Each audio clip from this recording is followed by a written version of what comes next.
Jenny and I were in France last week, and we were on a train back yesterday. And the great thing about train journey is that there's space there to reflect.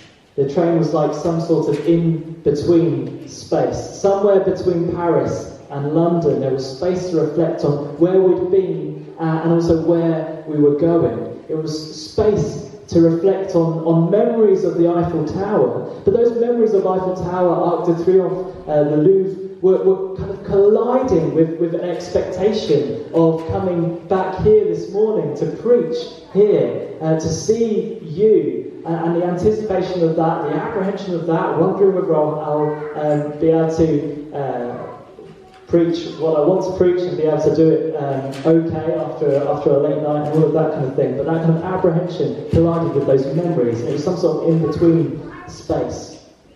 And I wonder if we might see this sermon as well, like a train, like an in-between space. We're no longer in our Strength and Weakness series, our 2 Corinthians series, but nor are we starting something new. I mean, we didn't even have a reading. This is crazy. What is this? We are leaving space, literal space, to reflect and consider how the things we heard preached over the last few months, might impact our lives going forward. And my hope is that this series won't just dissipate, but it will have a lasting legacy. The 2 Corinthians, the Strength and Weakness series will have a lasting legacy, and that will live out a very radical idea that weak is the new strong. That weak is the new strong. That's the title of this morning's sermon, and I should confess that I borrowed that wording from author and former megachurch pastor Rob Bell. I'm sure he won't mind. He puts it so well. Weak is the new strong. Before I go any further with this theme, I need to share a very quick job advertisement for the role of first century apostle. Now, of course, we live in the 21st century, so you have to be okay with time travel if you want to apply. But here we go. For the right candidate, this is a fantastic opportunity for anyone who's passionate about seeing people come to faith in Jesus Christ and be adopted into the family of God. Is this you? Is this a job that you could do? Qualifications. No GCSEs needed, no A-levels, no degrees are required, but a thorough knowledge of the Hebrew Bible is a must. Could it be you? That's our Old Testament, by the way. You don't need to know anything about the New Testament, actually, because you're going to write half of it unintentionally as you write to your new start-up churches around Asia and Europe. Now, for this job, if your name is Paul, that would be helpful. If not, that's okay, because Jesus generally changes your name anyway when you start working with him. So openness to being called Paul should suffice. And now, for this role as an apostle, first century apostle, you must be open to experiencing the following things. Are you ready? You must be open to experiencing the following things. Great pressure, despairing of life itself, great distress, anguish of heart, and many tears. You must be open to experiencing being hard-pressed on every side, perplexed, persecuted, and carrying around in your body the death of Jesus. You must be open to troubles and hardships, distresses, beatings, imprisonments, riots, hard work, sleepless nights, and hunger. You must be open to being judged by appearance and being criticised as unimpressive and a poor public speaker. You must be open to experiencing shipwrecks and being in danger from rivers, in danger from bandits, in danger from Gentiles, in danger in the city, in danger in the country, in danger at seas, and in danger from false believers. You must be able to go without sleep, food and water, warmth and clothes. And you must do all of this while supporting yourself financially as a tent maker. Who would like to apply? Would Paul have applied for the job if he knew everything that was going to face him as a first century apostle? Now, I gleaned all of that job description from 2 Corinthians directly. All of it came from 2 Corinthians. Paul wrote all of that himself to them. And if you've been with us for this series, a lot of that job description would be familiar. And I'm astonished by how honest Paul was with the Corinthians about his suffering, and about his weaknesses, and about his failures, about his struggles. Yet, if weak is the new strong in Paul's eyes, it kind of makes sense that he'd list those kinds of things.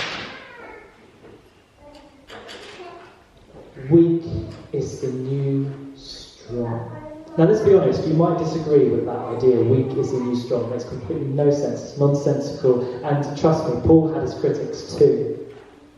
Loads of people thought that Paul was on the wrong side of God. That Paul actually, that his weakness was a sign that God was against him, that God was punishing him. And that's not hard to believe. If you read some parts of Deuteronomy, if you read some parts of Proverbs in the Old Testament, without reading other parts of Scripture to balance it out, you're going to believe that God will give us good if we're good, and God will give us bad if we're bad. Simple.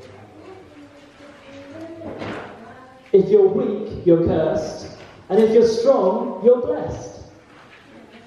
But Paul saw things very, very differently, and it was rooted in the gospel that he preached. When he first arrived at Corinth, he resolved to know nothing except Jesus Christ and him crucified. And that's a weak gospel, a very, very weak gospel. That's a crucified Messiah. That's a failure. But that was okay for Paul because weak is the new strong. Paul knew something about God that actually often people today don't get, and people probably back then didn't get. But God's not playing our game. God is not playing the same game as us. God is not playing our game of winning and clinging and grasping and beating others and triumphing. Paul knows that the weakness of God is stronger than human strength. Paul knows that this weak gospel of a crucified Messiah is actually the power of God that brings salvation to everyone who believes. And it's Paul's understanding of God that makes it okay for Paul to be weak. It's okay for him to be weak. Paul's come to see that God works powerfully and paradoxically in weakness. Let me repeat that. Paul's come to see that God works powerfully and paradoxically in weakness. And so Paul is happy to be weak because it's when he's weak that God's power is made perfect. It's when he's weak that God's grace can truly sustain him.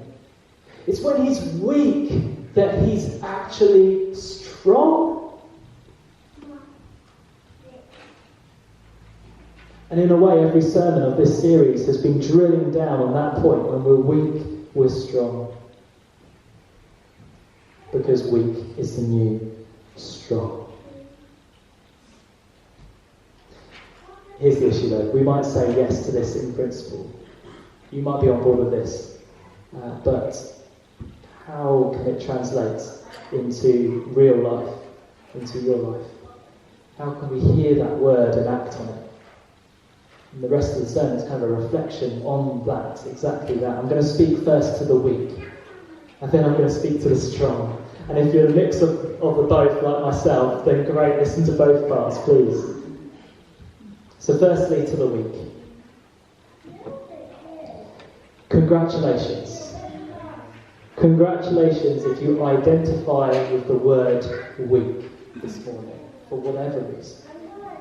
Perhaps it's your health, or maybe it's your relationships, or maybe you're recovering from addiction, or maybe you're far, far, far from home and you miss your family. Or maybe you're struggling with anxiety, or maybe mental health issues, other mental health issues. Perhaps life hasn't actually worked out for you the way you expected it to. And you're actually not quite sure where to go from here. Perhaps you're just living day to day, hour to hour, breath to breath. Perhaps you've fallen, or perhaps you've failed. My prayer for you is that you'd know the peace of God today, the riches of his blessing. And you really do have God's blessing if this is you. I love that at the beginning of Jesus' sermon on the Mount, he gives the Beatitudes, and I won't go through them all, but blessed are the meek. Blessed are the meek. That word blessed is the same word as happy. Happy are the meek. Blessed are the poor in spirit. Happy are the poor in spirit. Really? Really? This is Jesus turning everything upside down. This is Jesus saying, perhaps, that weak is the new strong. So congratulations, you. You might not be successful in the eyes of the world, but God's not playing that game. God in Christ lived the weak existence, right up to death on the cross, the ultimate failure. He renounced all the winning and all the clinging and all the grasping and all the beating others and all the triumphing ways of the Roman Empire and of the world. Christ lay in the tomb, dead, until the resurrection power of God raised him. And here's the link to Pentecost, because Christ's disciples were huddled together, fearful and inward looking, until the Spirit of God was poured out on them. And so perhaps weakness isn't actually the problem, perhaps weakness is part of the process. It's the fertile soil for something extraordinary to spring up. Weakness, perhaps weakness is more catalyst than curse. And if that's the case, perhaps weakness isn't something to cover up or escape. Because weak is the new strong. And when we stop trying to hide or escape our weakness, we're freed up to ask for help from God, from others too.